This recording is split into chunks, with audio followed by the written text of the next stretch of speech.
1 King chapter 20. Now Ben-Hadad, king of Aram, mustered his entire army, accompanied by 32 kings with their horses and chariots. He went up and besieged Samaria and attacked it. He sent messengers into the city to Ahab, king of Israel, saying, "This is what Ben-Hadad says, your silver and gold are mine, and the best of your wives and children are mine." The king of Israel answered, "Just as you say, my lord the king, I and all I have are yours." The messengers came again and said, "This is what Ben-Hadad says, I sent to demand your silver and gold, your wives and your children. But about this time tomorrow I am going to send my officials to search your palace and the houses of your officials. They will seize everything you value and carry it away." The king of Israel summoned all the elders of the land and said to them, "See how this man is looking for trouble. When he sent for my wives and my children, my silver and my gold, I did not refuse him." The elders and the people all answered, "Don't listen to him or agree to his demands." So he replied to Ben-Hadad's messengers, "Tell my lord the king, your servant will do all you demanded the first time, but this demand I cannot meet." They left and took the answer back to Ben-Hadad. Then Ben-Hadad sent another messenger to Ahab. "May the gods deal with me, be it ever so severely, if enough dust remains in Samaria to give each of my men a handful." The king of Israel answered, "Tell him, one who puts on his armor should not boast like one who takes it off."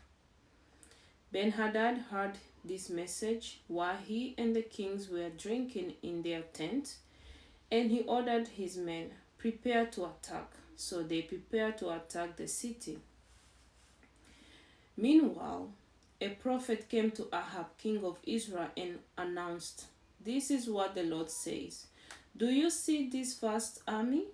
I will give it into your hand today, and then you will know that I am the Lord." "But who will do this?" asked Ahab. The prophet replied, "This is what the Lord says. The junior officers under the provincial commanders will do it." "And who will start the battle?" he asked. The prophet answered, "You will."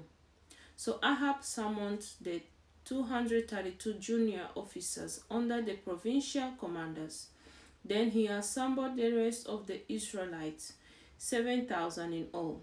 They set out at noon while Ben-Hadad and the 32 kings allied with him were in their tent getting drunk. The junior officers under the provincial commanders went out first. Now Ben-Hadad had dispatched scouts who reported, "Men are advancing from Samaria."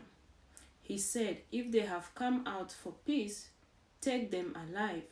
If they have come out for war, take them alive." Then junior officers under the provincial commanders marched out of the city with the army behind them, and each one struck down his opponent. At that, the Arameans fled, with the Israelites in pursuit. But Ben-Hadad, king of Aram, escaped on horseback with some of his horsemen. The king of Israel advanced and overpowered the horses and chariots and inflicted heavy losses on the Arameans. Afterwards, the prophet came to the king of Israel and said, "Strengthen your position and see what must be done, because next spring the king of Aram will attack you again." Meanwhile, the officials of the king of Aram advised him, "Their gods are gods of the hills. That is why they were too strong for us. But if we fight them on the plains, surely we will be stronger than they. Do this, remove all the kings from their commands and replace them with other officers. You must also raise an army like the one you lost, horse for horse and chariot for chariot, so we can fight Israel on the plains. Then surely we will be stronger than they." He agreed with them, and at acted accordingly. The next spring, Ben-Hadad mastered the Arameans and went up to Aphek to fight against Israel.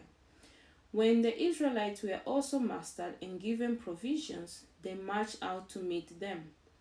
The Israelites camped opposite them like two small flocks of goats, while the Arameans covered the countryside. The man of God came up and told the king of Israel, "This is what the Lord says. Because the Arameans think the Lord is a God of the hills and not a God of the valleys, I will deliver this vast army into your hands, and you will know that I am the Lord." For 7 days they camped opposite each other, and on the seventh day the battle was joined. The Israelites inflicted 100,000 casualties on the Aramean foot soldiers in one day. The rest of them escaped to the city of Aphek, where the war collapsed on 27,000 of them. And Ben-Hadad fled to the city and hid in an inner room. His officials said to him, "Look, we have heard that the kings of Israel are merciful. Let us go to the king of Israel with sackcloth around our waist and ropes around our heads. Perhaps he will spare your life." Wearing sackcloth around their waist and ropes around their heads, they went to the king of Israel and said, "Your servant Ben-Hadad says, 'Please let me live.'" The king answered, "Is he still alive? He is my brother." The men took this as a good sign and were quick to pick up his word. "Yes, your brother Ben-Hadad," they said. "Go and get him," the king said. When Ben-Hadad came out, Ahab had him come up into his chariot.